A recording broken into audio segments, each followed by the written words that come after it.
vamos a comenzar. Recuerden, repito nada más, que apaguemos todos los micrófonos para que no se produzcan los sonidos, qué sé yo. Como por ejemplo, Jorge Alfaro tiene encendido el micrófono, no se ha dado cuenta. Mari Mendoza también. Bueno, no, Mari está bien. Apagamos los micrófonos solo para mayor claridad. Y la consigna es que todo el mundo participe y no espere que yo termine la frase. Abre el micrófono y se lanza, ¿sí? Así que todos estamos invitados a participar activamente, ¿no? Lo único, no, que sea una pregunta que tenga que ver con el Levítico. O sea, ahora no vamos a hablar de Job ni nada de esas cosas. Vamos a hablar del Levítico, ¿sí? Bien. Yo esta tarde, al mediodía, les he mandado el PowerPoint de hoy. Y vamos a manejarnos con este PowerPoint, ¿sí? Miren el título en la página 1, Montaña, Tabernáculo y Cuerpo. Y acá está la clave. Recuerden que la montaña del Sinaí es la gran teofanía, el gran encuentro con Dios. Bueno, a la hora de construir un templo, de construir un tabernáculo, tienen como modelo la montaña del Sinaí. Perdón, voy antes que esto. A ver, hacer un paréntesis. El texto comenzó en la creación. Cuando Dios crea al hombre y al sacerdotal en el capítulo 1, dijimos que todos los relatos de creación culminan en un templo, ¿sí? La creación es para el encuentro, ¿no? Entonces, bueno, esto arrancó en el relato de la creación, de Génesis 1, el autor sacerdotal, no puedo repetir, ¿sí? Ahora, esto se va a construir el tabernáculo. ¿Y en dónde? Bueno, según el texto bíblico, están en el Sinaí. Hago un paréntesis, aunque hoy los arqueólogos no saben en dónde está el Sinaí, pero bueno, el texto bíblico sí dice que todo esto sucedió en el Sinaí, ¿sí? Entonces la montaña del Sinaí, con esos tres momentos, Moisés llegó hasta la punta, Aarón y los sacerdotes a la mitad del camino, y el pueblo de Dios quedó abajo, porque para no ser impuro. Bueno, con ese esquema, ya vimos la semana pasada, se hace el tabernáculo. Y el tabernáculo también tiene estas tres dimensiones, ¿sí? Está el Santo de los Santos, en donde el sumo sacerdote entra una vez en la vida, la fiesta de Yom Kippur. Después está el lugar santo, en donde entran los sacerdotes y hacen los sacrificios. Y después está el patio de los israelitas, que era de los laicos. Cuando ellos hablan de israelitas, se refiere a los varones, a los que son circuncidados, ¿sí? Bueno, este esquema, entonces, montaña, tabernáculo, ahora vamos a ver que se aplica al cuerpo, ¿sí? Entonces se aplica al bicho que vamos a consagrar. Me adelanto, cómo hacer el asado, porque ahora vamos a leer la instrucción cómo se hace un asado. Y ahí debe indicar cómo hay que poner las brasas, etcétera, ¿sí? Y también debe decir cómo se pone el bicho. Arriba se pone esto, después aquello, sí, aquello. Entonces, la morcilla, ¿dónde va? La morcilla, porque usted hace un asado, ¿dónde va? Bueno, se ve que la última vez que casi... Donde hay poco fuego. ¿Cómo?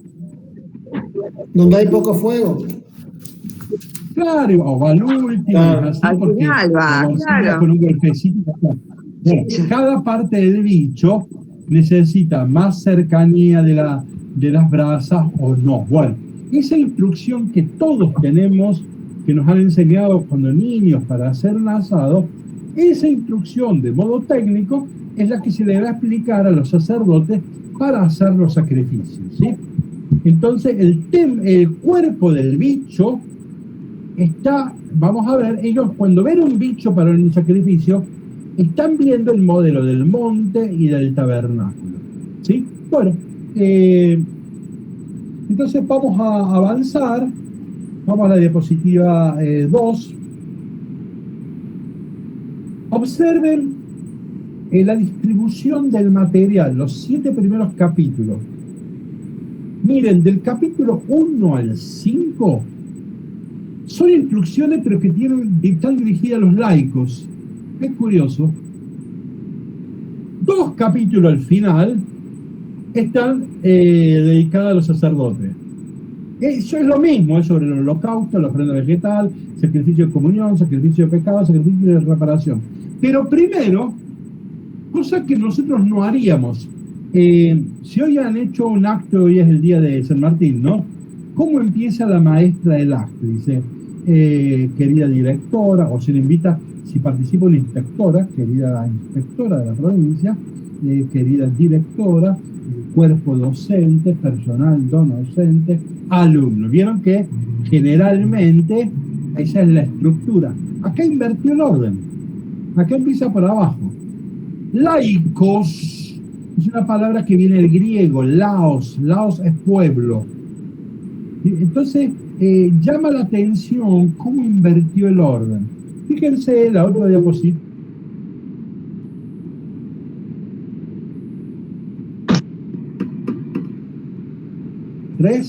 Que así comienza el Levítico, ¿ven? 1, 1, 2. ¿Alguien que lo quiera leer, por favor?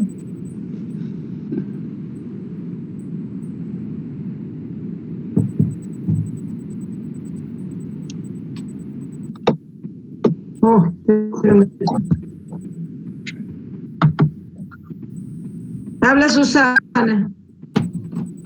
Habla Susana, ¿puede ser? Sí, lea. ¿Me escucha?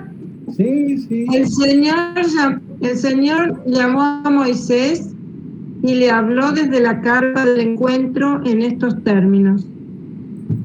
Di a los israelitas, laicos, cuando alguno de ustedes presente al Señor una ofrenda de ganado, podrá ofrecer animales del ganado mayor o menor. Bueno, lo primero que dije, llama la atención que está dirigido a los laicos. Ahí vemos que la liturgia no es una cuestión de curas solamente, ¿no? Los curas han monopolizado la celebración litúrgica. La gente que cree que son cosas de los curas, ¿no? Y fíjense, los 7 primeros están dedicados a los laicos, ¿no? El cura tiene su lugar. La otra cosa que llama la atención en el título, yo lo puse en celeste, llamó. Ese es el título en hebreo. En hebreo este libro se llama Guaira, que quiere decir llamada, en el sentido de vocación. Lamentablemente, cuando se tradujo al griego, allá 300 años antes de Cristo, cuando la Biblia escrita en hebreo se traduce al griego, el que tradujo cambió y puso Levítico, que es el nombre que usamos nosotros en nuestras Biblias. Nosotros usamos el nombre Levítico. Es un nombre mal puesto porque de los que menos habla de los levitas, habla, pero casi que de los que menos habla es de los levitas. O sea que el que le puso el título le erró de punta a punta, ¿sí? Pero bueno, es el título que hay, no lo vamos a cambiar. Pero es importante saber que el título era otro. Miren la otra diapositiva, o miren la diapositiva 5. Miren, ahí puse 2 conos invertidos. El Concilio Vaticano I es un concilio que fue interrumpido por una guerra. No nos metemos en los detalles ahora. Hubo una guerra y se tuvo que suspender el concilio. Entonces el concilio quería hablar sobre la iglesia, pero como hubo una guerra, no pudo hablar de toda la iglesia. Alcanzó a hablar de la cabeza. En realidad, allí sale el dogma de la infalibilidad papal. Entonces, en el Concilio Vaticano II, el tema de la eclesiología es la cabeza. Y no es que los padres del concilio tenían ese objetivo, es que se interrumpió. Ahora, ¿qué hizo el Vaticano II? Invirtió el cono. Si ustedes leen la Lumen Gentium, capítulo 2, empieza con los laicos, con el pueblo de Dios. Dentro del pueblo de Dios se habla de los sacerdotes, dentro de los sacerdotes se habla del obispo, y dentro de los obispos se habla del papa. ¿Ven? Hay una inversión impresionante, que se llama un giro copernicano, ¿sí? Lo que hizo el Concilio Vaticano II es una cosa extraordinaria. Bueno, yo lo vinculo con lo que llama la atención que el Levítico, los 7 primeros sacrificios, están dirigidos, también van a participar los sacerdotes, por supuesto, son actores principales, pero llama la atención que está dirigido a ellos. Bueno, miren la diapositiva 6, hay 3 tipos de sacrificios: los holocaustos, la ofrenda de vegetal, el sacrificio de comunión. Los holocaustos pueden ser de ganado mayor, ganado menor, de aves, ¿sí? La Virgen María en la palomita, o las ofrendas vegetales, ¿sí? Para los veganos, las vegetales crudas, cocinadas y las primicias. Y también hay sacrificios de comunión, ganado vacuno, corderos y cabritos. Bueno, nosotros no vamos a entrar en nada de detalle. Vamos a leer nada más que algo sobre los holocaustos. ¿Alguien que quiera leer la diapositiva 7 en adelante, por favor? María Elena, padre. Adelante. Si su ofrenda es un holocausto de ganado mayor, deberá presentar un animal macho y sin ningún defecto. Lo llevará a la entrada de la carpa del encuentro para que sea aceptado por el Señor. E impondrá su mano sobre la cabeza de la víctima. Así, ésta le será aceptada y le servirá de expiación. Seguimos, María Elena. Luego, inmolará el novillo en la presencia del Señor. Y los hijos de Aarón, los sacerdotes, ofrecerán la sangre y la derramarán sobre todos los costados del altar que está a la entrada de la carpa del encuentro. Seguimos, María Elena. El oferente desollará a la víctima para el holocausto y la dividirá en pedazos. Entonces, los hijos del sacerdote Aarón encenderán fuego en el altar, pondrán leña sobre el fuego y dispondrán los pedazos sobre el fuego. Y dispondrán los pedazos sobre la leña encendida que está sobre el altar, incluidas la cabeza y la grasa. ¿Ven cómo le está dando indicaciones, no? Cuando uno le enseña a un pibe a hacer un asado, le da este tipo de indicaciones, ¿sí? Seguimos un poco más, María Elena. Después, el oferente lavará con agua las entrañas y las patas. Y por último, el sacerdote hará arder todo sobre el altar. Es un holocausto, una ofrenda que se quema con aroma agradable al Señor. Me detengo un segundo. Bueno, entrañas, ya vamos a ver que va a ser muy importante. Y las patas. Nosotros de los seres humanos decimos el pie. En hebreo la palabra pie muchas veces debe traducirse por los órganos genitales masculinos, ¿sí? Es una forma de mencionar el pene, claramente, ¿sí? Entonces este bicho era un macho. ¿Y qué pasa? Nos interesa la fertilidad, que el sacrificio nos produzca algo, ¿sí? Por eso lo de las entrañas y las patas, vamos a ver que es importante. Vamos a la diapositiva 11. Aroma agradable. Yo opté por esa traducción, pero no todas las Biblias, es una pena. A veces esto se entiende con un aroma para calmar la cólera divina o para ablandar a un Dios irascible. No tiene nada que ver, esas son lamentables traducciones que existen entre nosotros, ¿sí? Es solamente un aroma agradable a Dios. Si le quiere hacer un asadito y que Dios esté contento. Alguien que lea la diapositiva 12, por favor. El diluvio, Noé. Alguien que lea la diapositiva 12. Amanda, Juan Manuel. Vale. Luego Noé levantó un altar al Señor y tomando animales puros y pájaros puros de todas clases, ofreció holocaustos sobre el altar. Cuando el Señor aspiró el aroma agradable, se dijo a sí mismo: nunca más volveré a maldecir el suelo por causa del hombre. Lea la otra diapositiva, que es un texto del Gilgamesh. Probablemente este texto es el que inspiró al relato del diluvio de la Biblia. El relato del diluvio de la Biblia no es un relato caído del cielo, sino que es un texto construido a partir de una meditación, de una reinterpretación de un texto babilónico. ¿Cuál? La epopeya de Gilgamesh, que es del 2500 a.C. La Biblia va a hacer estas reinterpretaciones recién del siglo VI a.C. Bueno, a mí me causa risa esto, así que lea por favor, Amanda, lo que viene.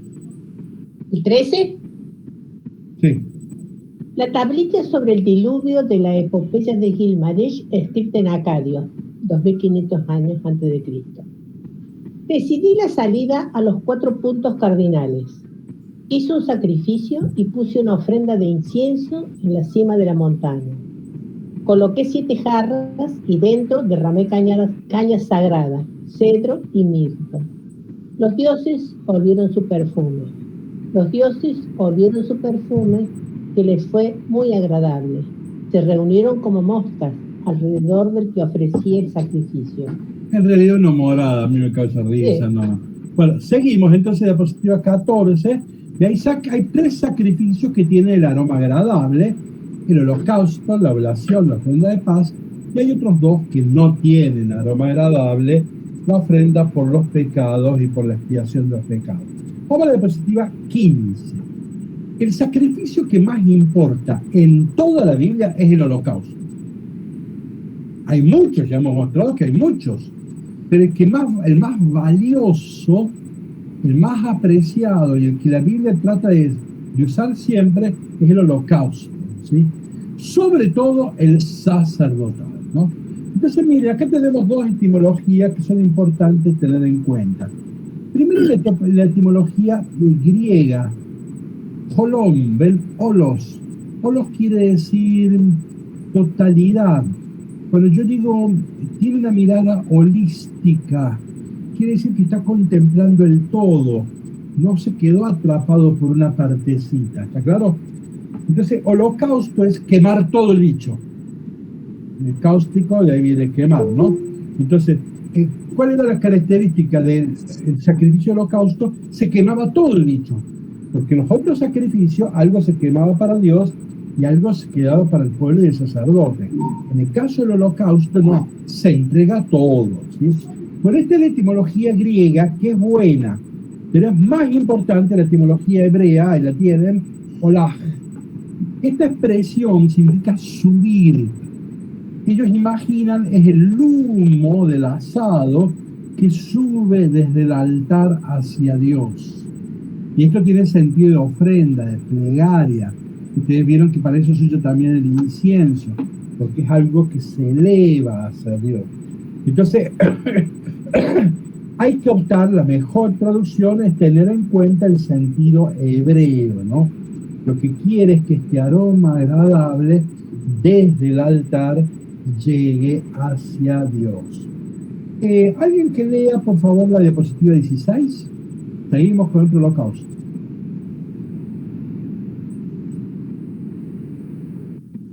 Leo yo, ¿se escucha bien? Adelante, sí. Si su ofrenda para el holocausto pertenece al ganado menor, que son corderos o cabras, deberá ofrecer un animal macho y sin defecto. Lo inmolará en la presencia del Señor sobre el lado del altar que da hacia el norte. Y los hijos de Aarón, los sacerdotes, rociarán con su sangre todos los costados del altar. Luego lo cortará en pedazos y el sacerdote dispondrá esas partes, incluida la cabeza y la grasa, sobre la leña encendida que está sobre el altar. El oferente lavará con agua las entrañas y las patas, y por último el sacerdote hará arder todo sobre el altar. Es un holocausto, una ofrenda que se quema con aroma agradable al Señor. Miren la otra diapositiva, un templo. Si bien el templo del tiempo de Herodes, Herodes mejoró el templo de Esdras y Nehemías, o sea que es una buena referencia. Esta maqueta es del templo de Herodes, pero más o menos ya correspondía al templo de Esdras y Nehemías en el periodo persa, siglo IV a.C. Y el de Esdras y de Nehemías se hizo inspirado en lo que habría sido el templo de Salomón. O sea que esta maqueta nos sirve. Vamos a ir de la derecha hacia adelante, abajo, ven que dice patio de los gentiles. Los paganos no podían entrar al templo. Ven que dice la puerta la hermosa. Ahí había un cartel, dice Flavio Josefo, que decía más o menos así: si un pagano entra al templo y lo degüella, no vaya a pedirle cuentas a nadie. Lo digo con mis palabras, más o menos eso. O sea, el pagano no entra al templo. Después tenemos, una vez que entra, abajo tiene la cámara de los nazireos. Los nazireos eran consagrados. San Pablo fue un consagrado, hacían votos de consagración. A la derecha la cámara de la leña. En el medio tienen el patio de las mujeres, hasta ahí acceden las mujeres. Después allá tienen la cámara de aceite y arriba la cámara de los leprosos. Allí se curaba el leproso, se lo declaraba, no es que lo curaba, pero se declaraba limpio. Ven que está la puerta de Nicanor cerrada y hay una escalerilla. La mujer ya no puede cruzar la puerta de Nicanor, eso está prohibido. Si avanzamos tenemos, miren arriba, el patio de los israelitas. Israelitas son los varones. Recuerden que israelita es el que es circuncidado. Estrictamente, cuando hablamos del patio de israelita, no estamos hablando de las mujeres, ¿sí? El patio de los varones. Después las mesas para degollar los bichos. Y ahí está el patio de los sacerdotes. Ahí está el altar. Entonces está el patio de los varones y el patio de los sacerdotes.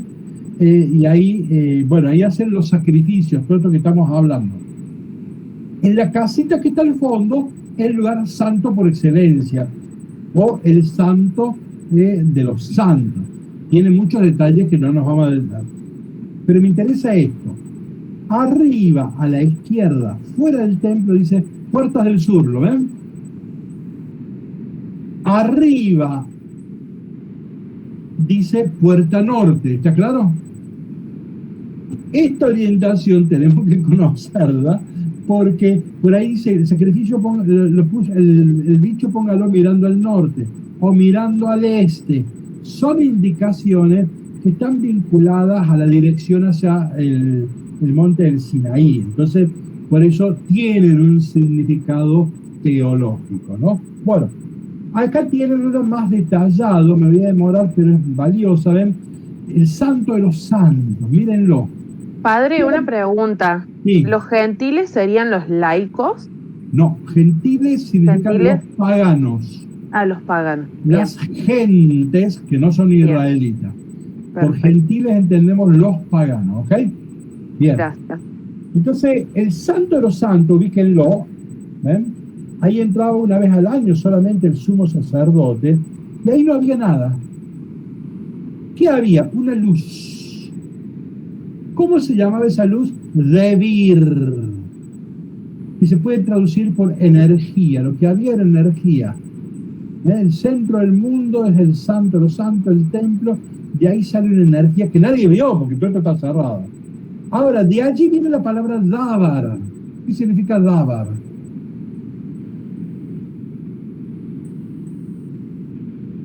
Ajá, Dabar significa palabra. ¿Sí? Pues, la palabra de Dios es Dabar, o Dabarim en plural. Entonces, ven, en realidad, en el santo de los santos no había nada. Estaba, era la presencia de Dios. Como Dios no tiene estatua, no se lo puede... ¿Por qué una luz? Porque la luz no se la puede definir, ¿está claro? Si no se puede definir, delimitar norte, sur, este, oeste, la luz, si no se la puede definir, no se la puede manipular. Por eso es que es una luz. Es algo inmanipulable y fuente de energía del mundo. Bueno, ese es el Debir, el santo de los santos. Después está el santuario, el número 2, ya lo veremos el santuario, el altar de los sacrificios, el número 3, las mesas para cortar y lavar la carne para los sacrificios, el 4, el patio de los sacerdotes, 5, ¿lo ven? El patio de los israelitas de Israel, el 6, el patio de las mujeres, ya hay que saltar, hay que pasar la puerta de Nicanor, ¿sí? La puerta de Nicanor. 9, el lugar de las ofrendas. ¿Lo ven ahí al lado de la puerta? Perdón, no me coinciden los números, porque usted está diciendo números Sí. que están todos más vale en el lugar santo. No, si ustedes miran, están todos los números que corresponden a... Creo que voy con orden, me parece. No sé. Bueno, fíjense. El lugar, Diapositiva 18. el lugar santo es solamente el lugar que tiene los números 1 y 2. Ese es el santo de los santos. No, Todo pero lo demás, adentro está todo 3, 4, 5 y está son bien, tres. ya saliste. 3 dice velo. El altar. 3 dice velo. Diapositiva 18. Claro, diapositiva Ay. 18. Ah, perdón. Bueno. Perdón, Entonces, padre. vamos del santo. Juan Manuel, santo. Juan Sí, Manuel, sí, perdón, Edgardo habla. sí. Veo que hay muchos patios, hay varios patios de las mujeres. No, Las un mujeres solo patio de las mujeres. Bueno, Hay un solo patio de las mujeres. bueno, entonces, mejor que mejor. ¿Por qué? Porque la limitación, el encierro y el menosprecio y la subestimación de las mujeres no viene de Jesús, viene de los judíos. Bueno, ya vamos a ver, todo eso lo vamos a ver. Está bien, por ahora tomamos nota. Evidentemente, cuando hablamos del templo, dijimos que la teología del templo, ¿qué significaba santo? Lo separado. Entonces, al lugar de santo de los santos, entra nada más que el sumo sacerdote. Después entran los sacerdotes, están separados. Después entran los israelitas. Después entra la mujer y al final los paganos. O sea, son círculos concéntricos de marginación. Esto que dice Edgardo es muy importante. Jesús probablemente nunca entró al templo y probablemente es porque no compartía con la ideología del templo. Toda arquitectura es una obra ideológica y la arquitectura del templo probablemente es la que no comparte Jesús. Pero bueno, sigamos con la descripción. En el 8 está la puerta de Nicanor, en el 9 las ofrendas, en el 7 el patio de las mujeres, ven que es grande, ¿no? Y así en el 10 está en donde se declara puros a los leprosos, ¿sí? En el 11 para el lugar para la madera, el 12 el lugar para el aceite y el vino, el 13 para afeitar a los que van a ser nazireos, no nos detengamos en eso, ¿sí? Bueno, entonces, vamos a la diapositiva 19.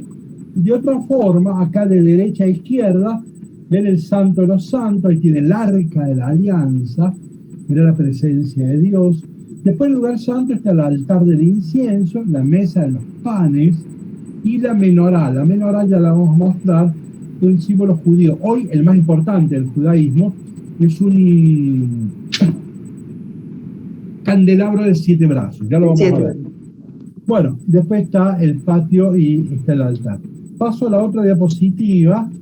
¿Ven? De izquierda a derecha, el lugar del Santísimo, el altar del incienso, el candelabro de la menorá, ven, tiene 7 brazos, la mesa de las proposiciones. Miren el lugar del santo, los muebles, el candelabro de oro, ahí lo tienen, la mesa de los panes, ahí lo tienen, y el altar del incienso. Y ahí tienen más detalles. Todo esto uno tiene que tenerlo en la cabeza para entender qué está haciendo. ¿Por qué lo pone hacia el norte? ¿Por qué lo pone hacia el este? ¿A dónde lo lleva? ¿Sí? Es todo meramente instructivo, digamos. Claro, es legislativo, ¿no? Exacto. Es cómo se hace un asado. ¿Cuáles son las normas para hacer un asado? Bueno, usted necesita esto. Dijimos que el género literario del Levítico es un ritual. Entonces en el ritual solo se dan las indicaciones técnicas. Ponga el bicho para acá, prenda el fuego, etcétera. Que el sacerdote haga esto, que el laico haga aquello. Eso es un ritual, eso lo habíamos planteado la semana pasada. ¿Sí? Padre, una pregunta. Sí. ¿Por qué se llama Puerta de Nicanor? ¿Cómo?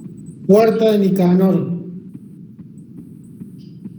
No me acuerdo por qué se llama Puerta de Nicanor. No me acuerdo. ¿Sí? Bueno. Avanzamos. Diapositiva 23. Estamos en los holocaustos.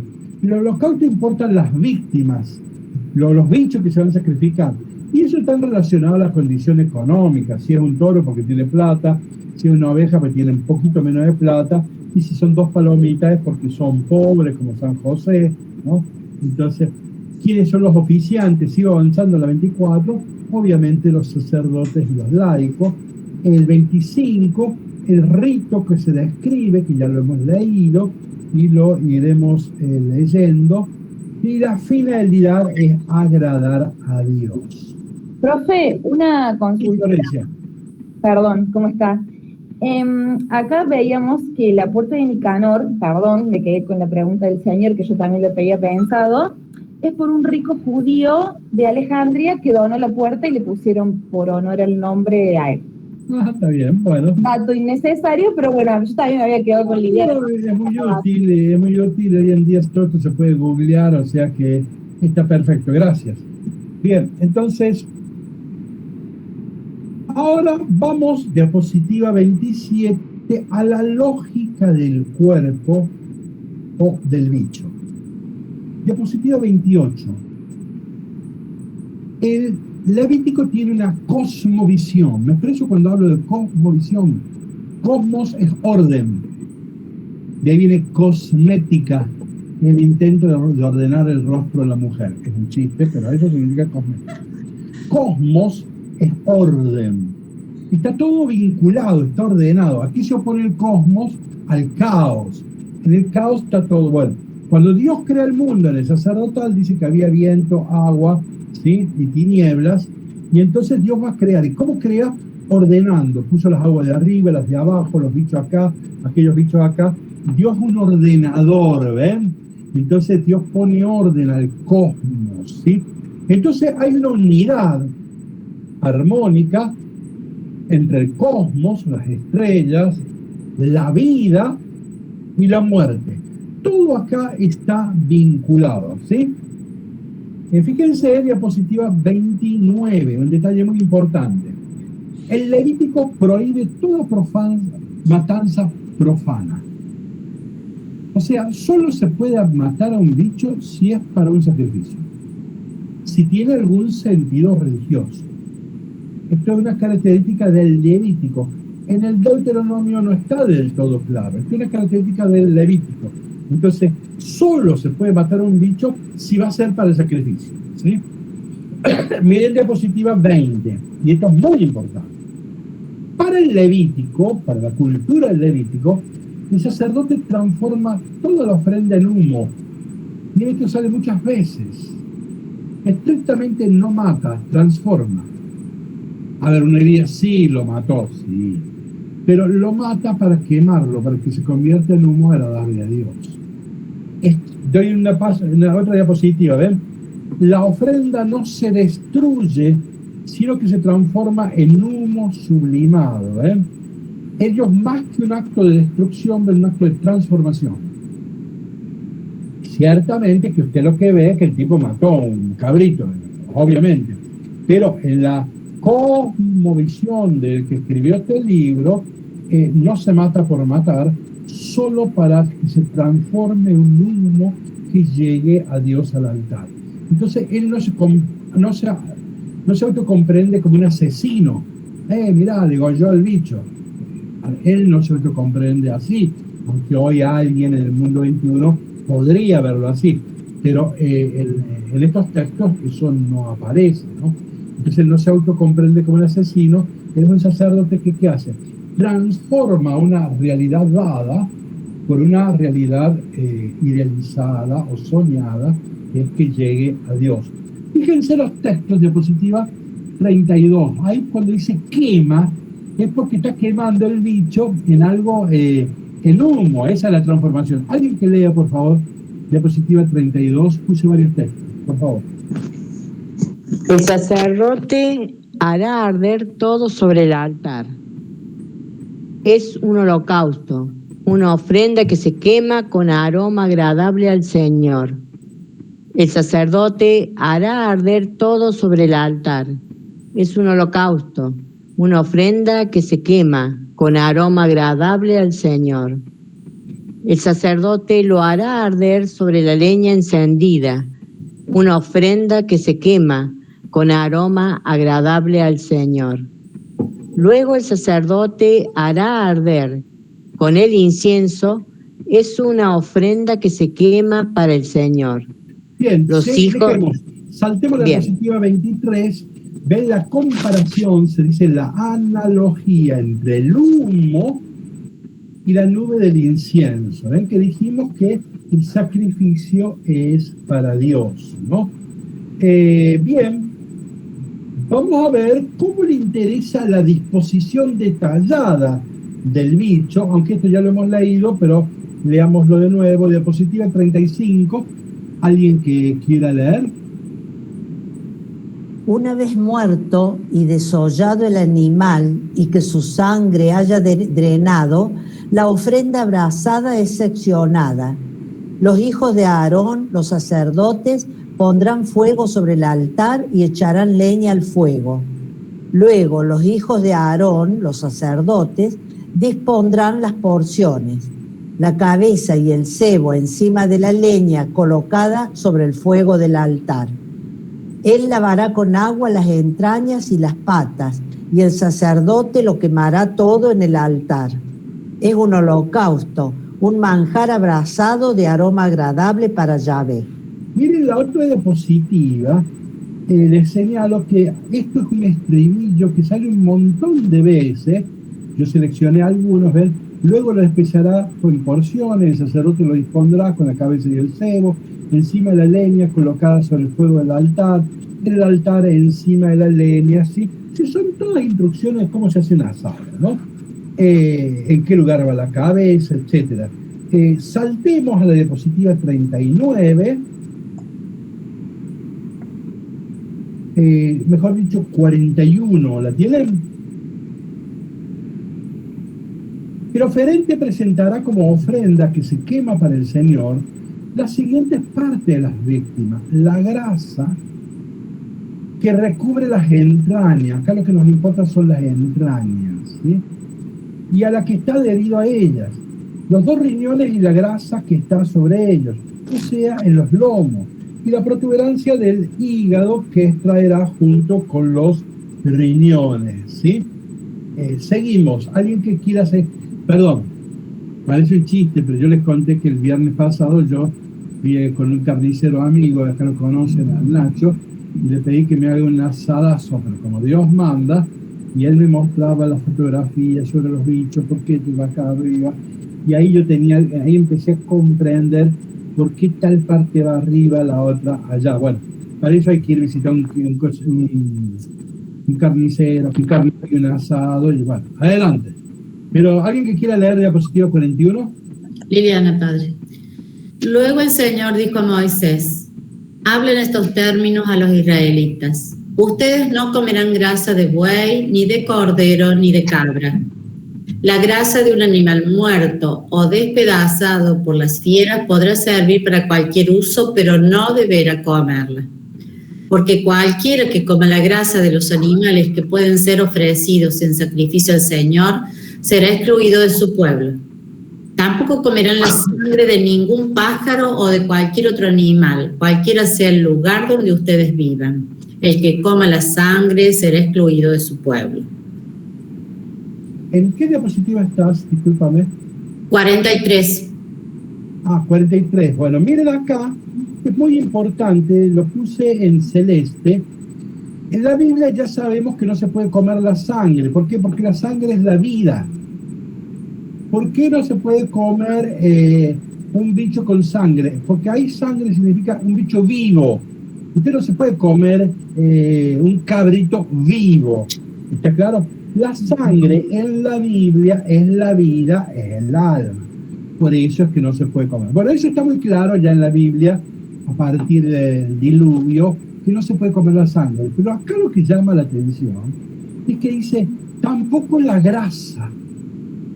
La grasa queda para Dios. Y de aquí siempre se hicieron muchas elucubraciones. Por ejemplo, ¿por qué no hay que comer la grasa? Y algunos decían que porque en aquel entonces en Oriente no se comía la sangre. Pero está demostrado, la grasa, pero está demostrado que sí se comía sangre, grasa. Otros decían, bueno, eso queda para el sacerdote, porque es la parte más jugosa, más rica. Bueno, hubo diversas respuestas que nunca nos convencían del todo. Ciertamente la Biblia de esto lo insiste. Miren diapositiva 43. Luego el Señor dijo a Moisés, habla en estos términos israelitas, ustedes no comerán grasa de buey. 24. La grasa del animal muerto despedazado por la fiera podrá servir para cualquier uso, pero no deberán comerla, ¿no? 25. Porque cualquiera que coma la grasa será excluido. La última, el que coma la sangre será excluido. Bueno, aquí está claro que ni la sangre ni la grasa se puede comer. Yo me adelanto porque eso queda para Dios, eso son las entrañas. Miren diapositiva 46. En la Biblia la palabra entraña y grasa se suelen casi que identificar. Muchas veces significan casi lo mismo, ¿no? Entonces, la grasa descansa sobre ¿qué? A ver, miren el cuerpo humano. ¿Cuál es el órgano más extendido del cuerpo humano? La piel. Con la piel protegemos que no se nos vaya la sangre, ¿sí? Pero después tenemos la carcasa, las costillas, para que no se nos vaya a otra parte ¿sí? de las achuras, nada de eso. Y también está la grasa es para dura, es para como una bolsita para que no se pierdan los elementos, ¿sí? Entonces, mire, la grasa descansa sobre y alrededor de la sede de la vida, miren. La grasa protege la vida. La sede del pensamiento y de las emociones. Miren el texto que viene, Hebreos 4:12, porque la palabra de Dios es viva y eficaz y más cortante que cualquier espada de doble filo. Ella penetra hasta la raíz del alma y del espíritu, las articulaciones y de la médula, discierne los pensamientos y las intenciones del corazón. El israelita, el corazón. Esto es muy importante. Cuando ustedes van a misa el día del Sagrado Corazón de Jesús, ustedes por corazón tienen una impresión de las revistas del corazón. Ay, Jesús, qué dulce. Y el corazón de María, más dulce. No, el corazón es el lugar donde se piensa. Para el israelita, con el corazón se piensa y se toman las decisiones cerebrales más serias. Es otra cosa. Entonces, estas entrañas y esta grasa protegen, cuidado, lo fundamental, ¿sí? Avanzo mucho, voy a avanzar. A ver, vamos a la diapositiva 53. Voy entrando al bicho. Diapositiva 53. ¿Alguien que lo quiera leer? Y noten el paralelo entre el bicho a sacrificar y el tabernáculo. Adelante. Padre Mayra. Dale. 1. Para acceder a la carcasa es necesario abrir la piel que lo envuelve, lo que se corresponde con acceder al gran patio descubierto cuyo interior es el área sagrada. 2. En la entrada del tabernáculo está el patio exterior, lugar del sacrificio, donde el cuerpo animal es atravesado. 3. Es un área mucho mayor que el santuario. En el animal, la parte frontal correspondiente es la enorme caja torácica en forma de barril que alberga el corazón y los pulmones. Detrás de la grasa, esa es otra pequeña zona separada del abdomen inferior que alberga las entrañas y los lomos correspondería al santuario interior. Bien, vamos a pasar varias diapositivas y vamos hasta la diapositiva 57. Y acá concluimos este punto. Fíjense, hay 3 paradigmas. El monte Sinaí, a la derecha en celeste el tabernáculo, eso ya lo hicimos la semana pasada, pero en el centro está el bicho para el asado. Entonces miren las correspondencias. El monte del Sinaí, en la parte de arriba, la cima o la cabeza, nubes como humo, Dios descendió a la cima y el acceso solo para Moisés. Voy al tabernáculo. En el Santa Santorum, o sea, el Santo de los Santos, el Santísimo, hay un querubín, está el arca y el testimonio de la alianza. Y en la frente del animal, entrañas, intestino, órganos genitales, las patas, ¿ven? En la cima. ¿Por qué no se puede comer las entrañas? Porque van para Dios, es como el Santo de los Santos. No es que sea más rica, no es que sea indigesta, no hay ninguna apreciación gastronómica común. Es que ellos cuando ven un asadito, lo ven como un templo. Y entonces dice, bueno, esto es lo más alto, esto es lo que va para Dios. ¿Sí? Entonces no es porque es más rico, menos rico. Bien, yo recuerdo un profesor que siempre nos reía, siempre nos contaba esto y nos decía, sí, porque es para los sacerdotes, porque es más rico. No, nada que ver. Bueno, seguimos. Monte Sinaí, segundo lugar. Perímetro de densas nubes, acceso restringido a Aarón, 2 hijos y 70 ancianos. Salta al tabernáculo. Santuario, densas nubes de incienso, mesa simétrica y candelabro, restringido a los sacerdotes. En el centro, el bicho, zona del diafragma, densa grasa cubriendo riñones y lóbulo hepático quemado sobre el altar. Voy al Sinaí, el último lugar. Escalones inferiores, acceso libre, los laicos. Voy al tabernáculo. Patio exterior, altar principal, acceso al pueblo, los israelitas. Y en el bicho, cabeza y carne, acceso al cuerpo, comida para el pueblo y los sacerdotes, ¿sí? Bueno, lo que importa es que entonces, a esto llamamos una cosmovisión. El tipo cuando hace un sacrificio, hay un acto teológico, se dice teologal, de fe, muy importante. No está haciendo lo que uno se imagina que hacemos nosotros, ¿no? Y todas las disposiciones tienen como paralelo la teofanía. Dijimos que la gran teofanía bíblica es Éxodo 19:16, es el monte del Sinaí. Entonces ven, esta es la referencia. Entonces el tipo está haciendo un asadito, pero tiene un sentido teologal, se dice. Teológico sería discurso lógico, ¿no?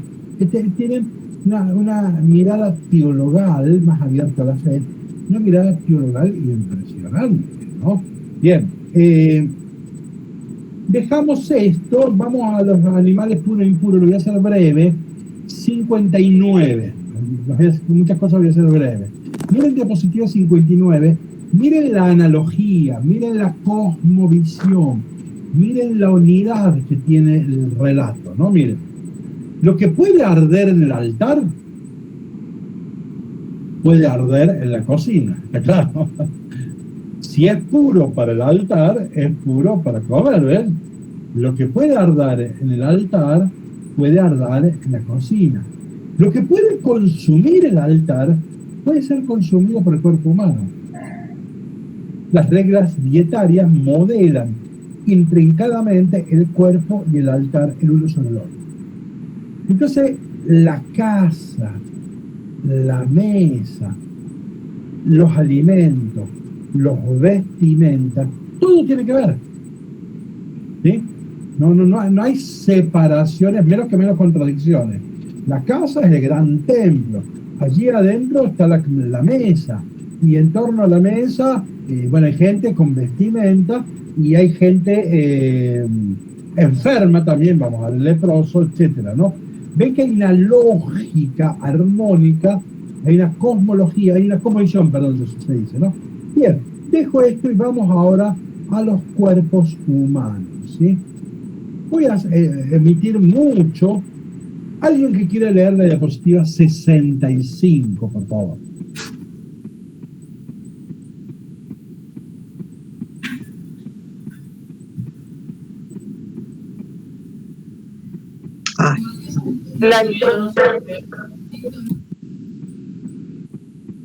¿Leo yo? Adelante.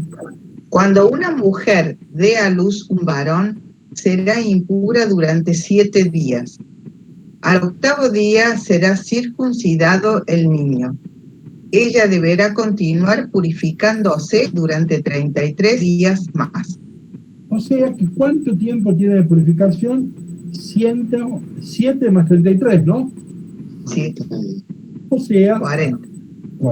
Siga leyendo, Betty.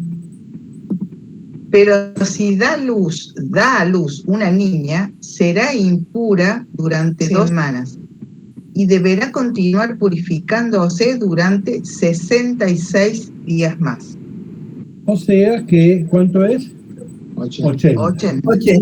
O sea, si es varón, la mujer tiene que hacer purificación 40 días. Si es nena, 80. pasa, Betty, con esto? Sí, supongo que Tenemos un problema acá, ¿no? sí, hay un problema serio. Bien. Bueno, es importante, acá estamos ahora hablando de los cuerpos, ¿no? Entonces, fíjense, ¿por qué al pibe solo 40 días y con la nena 80? Observen la diapositiva anterior, el versículo 3. Al 8º día será circuncidado el niño. Sabemos que la mujer no se puede circuncidar, o sea que se circuncida el varón, ¿sí? Bueno, hay una limitación biológica que no hay vuelta de darle. Ahora, ¿qué pasa? La circuncisión, y esto no es una cuestión de higiene biológica, es una cuestión religiosa. La circuncisión equivale a nuestro bautismo. Entonces, o a la unción de los enfermos, ¿qué pasa? Está alguien muy, muy mal, le pedimos la unción y con la ilusión de que, bueno, que lo proteja un tiempo más, ¿está claro? El bautismo también tenía que producir algún beneficio, no necesariamente material, pero tenía cierta profilaxis. Entonces, el pibe, el varón, tenía la suerte de que lo vacunaron. La nena no la vacunaron. Entonces la nena está más expuesta, es más vulnerable. Entonces necesita tener una mayor confinación. La madre y la nena, como no tienen la vacuna, van a estar más tiempo protegiéndose. Entonces, ven que no es un texto de marginación de la mujer.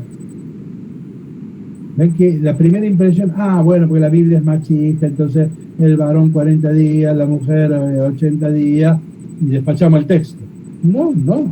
El tema es que la circuncisión tenía un valor, era el bautismo, tenía cierta profilaxis espiritual, ¿no es así? Entonces el pibe estaba más fortalecido, podía exponerse. En cambio la niña no, entonces la niña más bien protegerla más tiempo. ¿Me expreso? Fíjense que esto es muy, muy interesante para ver desde las perspectivas que deben leerse los textos. Si yo no tengo esta información, yo leo este texto, si lo hago leer a una chica de 5º año de la secundaria, le parece una aberración y una estupidez, ¿sí? De acuerdo, pero no hay que ser anacrónico, este texto se escribió 500 a.C. y en aquella cultura esto funcionaba perfectamente. Entonces, en aquella cultura esto no es marginación odiosa, no es que los varones odiaban a la mujer, despreciaban a la mujer, y por eso ciertamente que, a ver, la Biblia es un libro patriarcal, la Biblia se escribió siglo V a.C., entonces evidentemente que toda la Biblia es un libro patriarcal, pero no hay que exagerar y no hay que leerlo solo con los ojos del siglo XXI, y donde hay otra sensibilidad, ¿no? Hoy las mujeres, qué sé yo, si no, ¿vieron cómo se llaman esas leyes que hay de cupo? ¿Vieron? Hoy las mujeres tienen que tener, vieron que todos los partidos políticos ahora tienen un varón y una mujer, y en todas partes, o sea, estamos en el siglo XXI, con la ley de cupo, y entonces, si hoy escuchamos estas diferencias, varón-mujer, nos parecen agresivas, violentas, pero en la Biblia nada que ver. Bueno, voy a avanzar sobre esta misma línea. Miren la diapositiva 65. La ley es la misma para varones y mujeres. Y al concluir el término de 7 días, ambos pueden lograr la expiación con las condiciones usuales. La impureza de las descargas genitales, vaginal de la mujer o el semen del varón, la impureza de las descargas genitales es muy contagiosa. Y curiosamente, acá el Levítico comienza sobre el varón. Entonces, fíjense el texto, hablando de que es muy contagiosa lo que se conoce en los varones, la polución nocturna, ¿sí? Alguien que lo lea, pero acá está destinado al varón. Después va a ser fotocopia. Lo mismo que dice el varón, lo va a repetir la mujer. O sea, es la misma ley. Leamos el texto, por favor, 69. Amanda, todo el hecho, el 69, todo el hecho en que se acueste el que padece flujo será impuro, y todo asiento en que se siente será impuro. Quien toque su lecho lavará sus vestidos, se bañará y quedará impuro hasta la tarde. Quien se siente sobre un mueble donde se haya sentado cualquiera que padece flujo, lavará sus vestidos, se bañará en agua y será impuro hasta la tarde. Quien toque el cuerpo del que padece flujo, lavará sus vestidos, se bañará y será impuro hasta la tarde. Toda montura sobre la que se haya montado el que padece flujo será inmunda. Bueno, esto que se dice en primer lugar del varón, exactamente se dice de la mujer. ¿Recuerdan Marcos 5, 21? La hemorroides, esa que tenía flujo de sangre, que tenía 12 años flujo de sangre, claro, no podía tocar nada, entonces estaba expulsada de la vivienda, de la casa, del lecho, porque tenía 12 años. Entonces, ahí la mujer está padeciendo una real marginación. Es por este motivo, o sea, la sangre la podía contaminar y por eso no se podía tocar nada. Ahora fíjense, ¿cuál es el remedio? Lavarse. ¿Ven que no hay sacrificio? Porque no es pecado. La polución nocturna ni el fluido vaginal no es un pecado. Entonces es algo que hay que lavarse y a la tarde usted puede ir a la misa 19 va tranquilamente. Entonces, ven que no está bien. Por un lado, las leyes son igualitarias, uno. Por otro lado, no es un pecado. En cambio, en las otras culturas sí, detrás de esto estaban los demonios. No, en la Biblia dijimos es un libro moderno, ¿sí? Y no hay sacrificio de pecado, nada. Sigo leyendo diapositiva 70. La segunda ley establece que cuando una pareja tiene relaciones sexuales en las que existe emisión de semen, ambos deben bañarse y son impuros hasta la tarde. ¿Ven? Hay que bañarse. Diapositiva 71. La tercera ley impone las mismas reglas para una mujer que tiene flujo de sangre. Los flujos de sangre de las mujeres y los flujos masculinos de semen se equiparan meticulosamente. En ambos casos, los hombres como las mujeres, el rito de expiación debe ser en la finalización del flujo.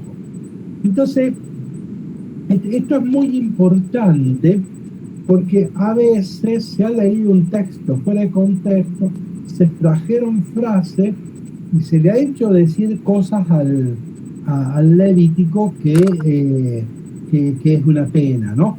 Un chico más, la misma ley que impone a un varón lavarse después de una polución nocturna aparece en el Levítico 15. Cuando un varón padece flujo genital, se purifica. Debe pasar por los mismos ritos de purificación que la mujer después del parto o que el leproso, ¿sí? Purificado, ¿no? Bueno, entonces me interesa subrayar esto.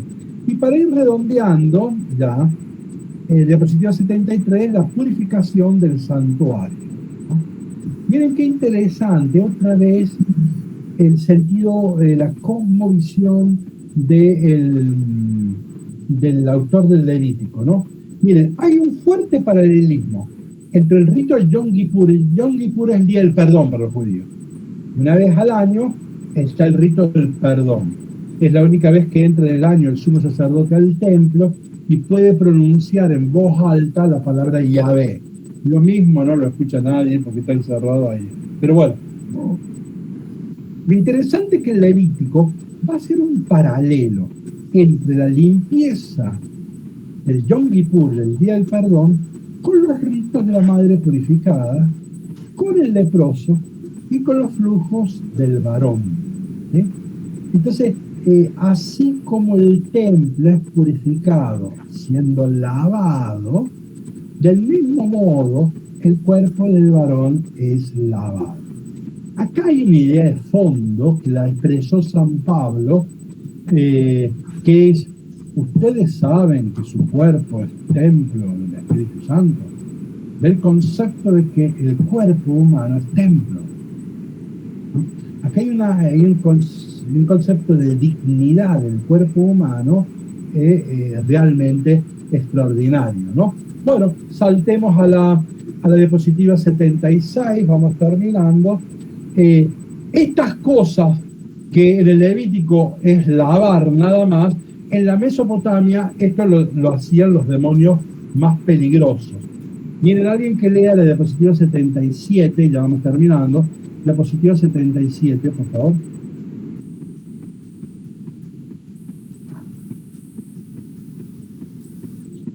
Yo, padre, Mariana.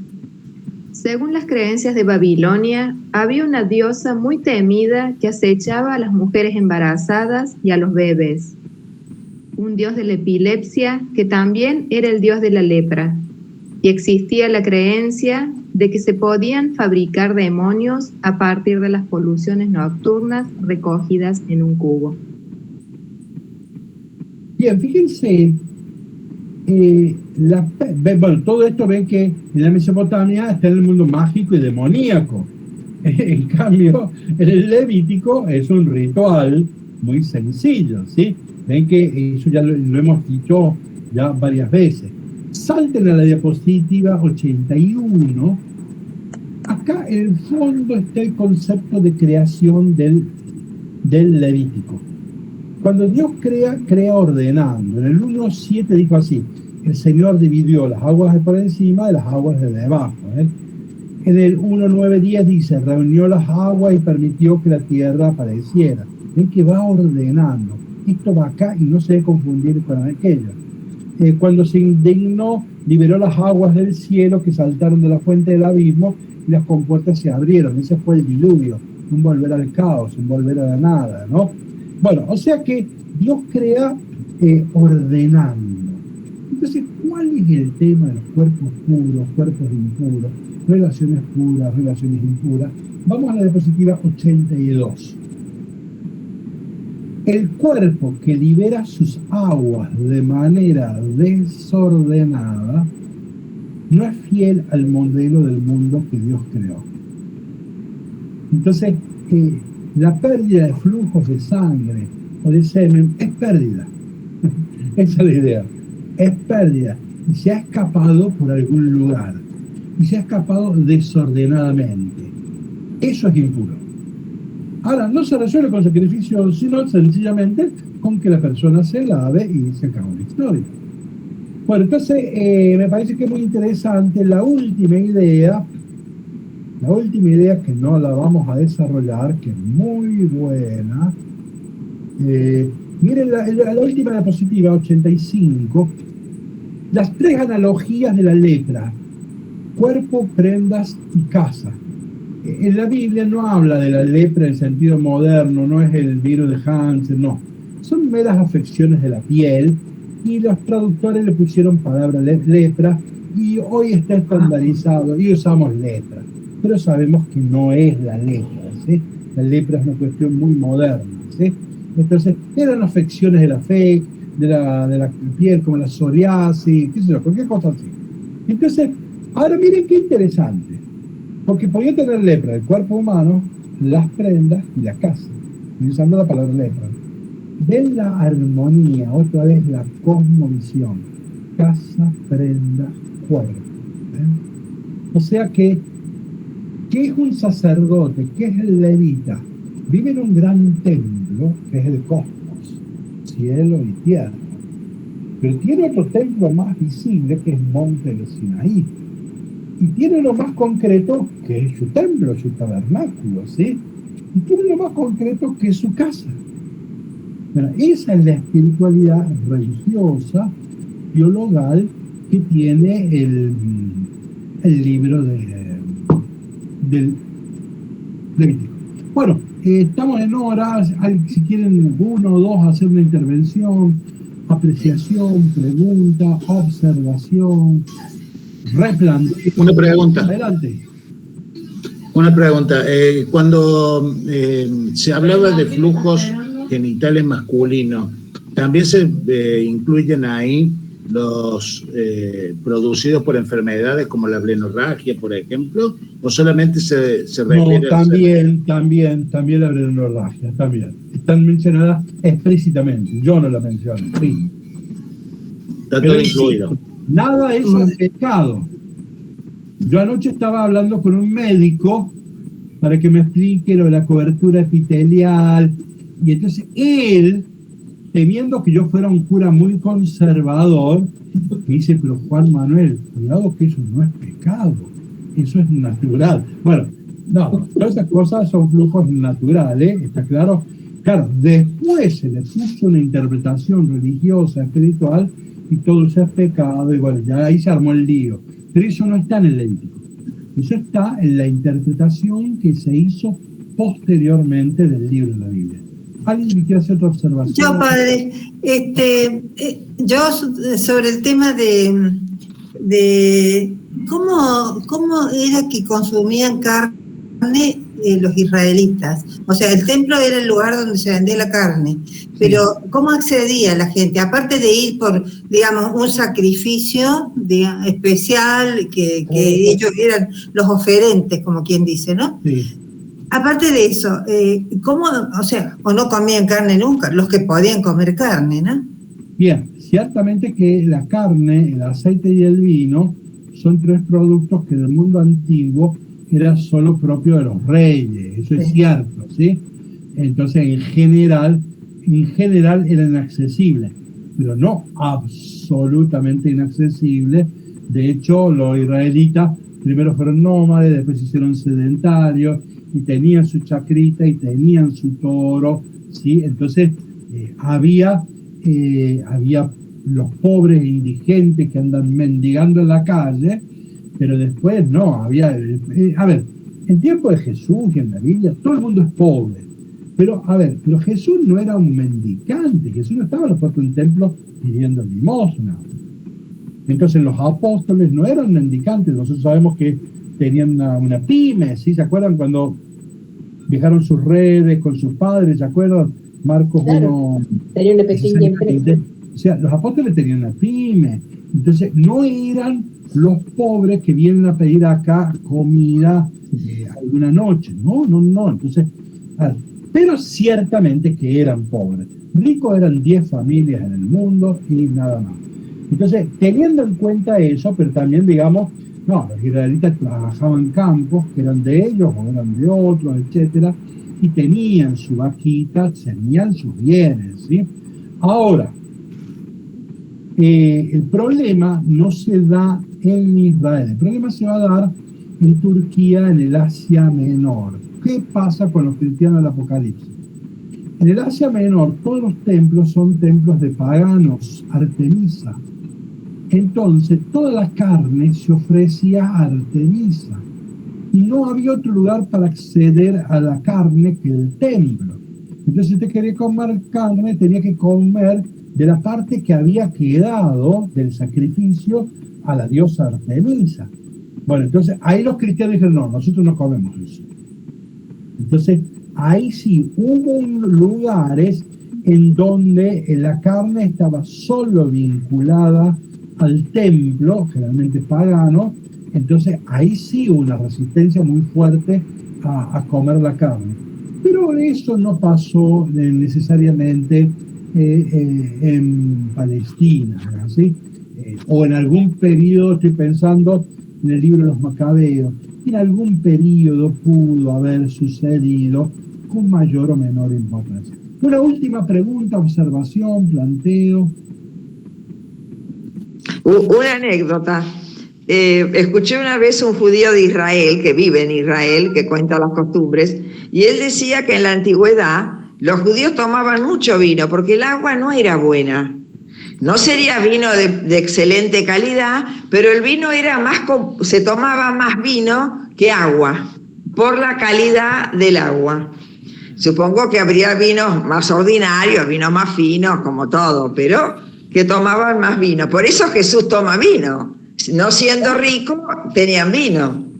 Claro, fíjate vos que eso es tan importante que el día de la Pascua, cuando venía un pobre, vos te cruzabas con un pobre en la calle, tenías la obligación de pagarle una copa de vino para que él celebre la Pascua.